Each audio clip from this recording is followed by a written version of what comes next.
This is Kal Kat, the Kal Kat's turn. It's time again for some more binge watch of Star Trek Discovery this Sunday evening. Here we go with a couple of more episodes of Discovery. I'll return with commentary on them. You're watching the binge watch of Discovery, and this is Context is for Kings. It introduces us to the starship Discovery, which looks a little like a cross between the Macquarie Enterprise Phase 2, Genesis 2 design, and some sort of a TNG era ship, although it's not. It's supposed to be 2156, yeah, somewhere around there, 2256, yeah.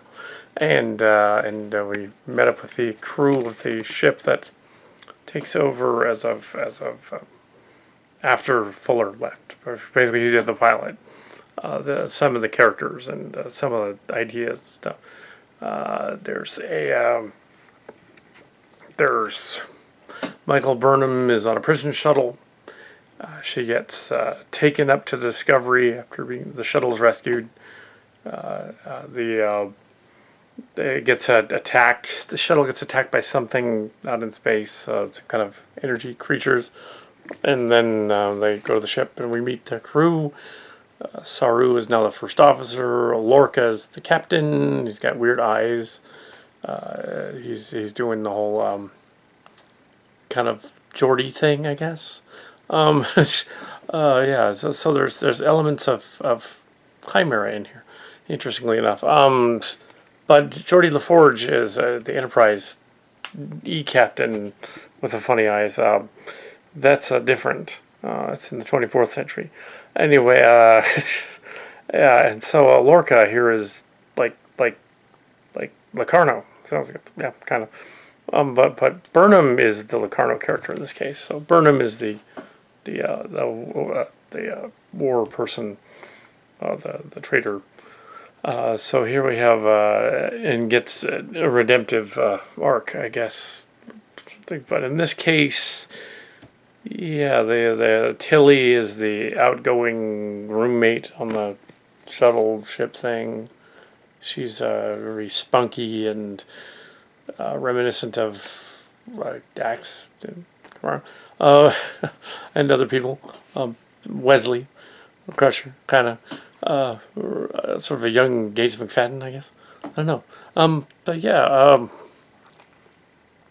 They mentioned the title of the episode near the end, but didn't write down the title. They just mentioned it, and it's clear that the Lorca character in the story, binge watch, that he's nuts or possibly evil or something, and they have this sinister ship and stuff, and they go aboard the other ship, and that's out there adrift.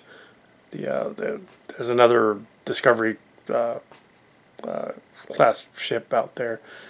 They go into the ship and it's like a ghost ship and there's like a critter, alien type creature running around. And I think it's the tardigrade, judging by how this thing is obviously ripping off that game from 2014. Yeah. So we have the critter running around to attack the Klingons. Tardigrades are actually microscopic, or almost microscopic. So, for there to be a giant one, I don't know how that would work. Water bears. Yeah, it was very BSG-like. It had a very BSG feel. It also felt like Babylon 5 with BSG thrown in there. I understand that a lot of the fans have complained about that. It's dark, it's sinister and stuff. Well, this being a binge watch, I'd never seen this episode until now, and yeah, it totally is. It's also that game that they're getting in trouble. It's also, yeah, it's sort of like edgier and more literally darker lighting. The guy is, I think. Also, that's similar to one of my stories where I had a captain who couldn't go on away teams because of their skin. Yeah, she's sunlight issues.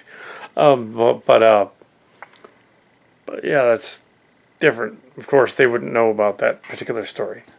But yeah, sorry, and it's nothing like the Mike Gamelt story, except that they have a space drive, a problematic space drive, I might add. They have a spore drive. It's in tardigrades. Yeah, I have nothing. I have no dog in the show. I don't know what that game is. I don't have any affiliation with the game that is currently suing Paramount, but the other way around this time, as opposed to other groups that were being sued earlier. And I don't know them, so you know, and yeah, the idea that the Spore Drive kind of seems like a backward leap somehow.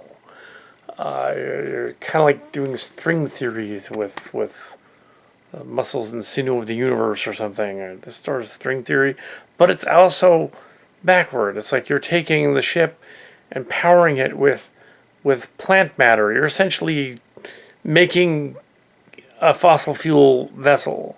I think it'd be really slow. They're claiming, oh, it's super duper fast.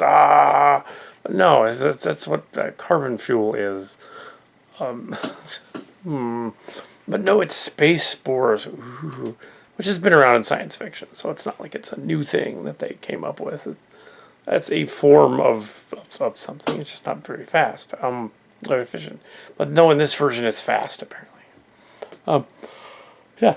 So that's the Klingons raided the other ship and they were defeated by the creature, the tardigrade thing. It's obviously the tardigrade, and Lorca trapped it, and he said, "Here, kitty, kitty," and it went up to the.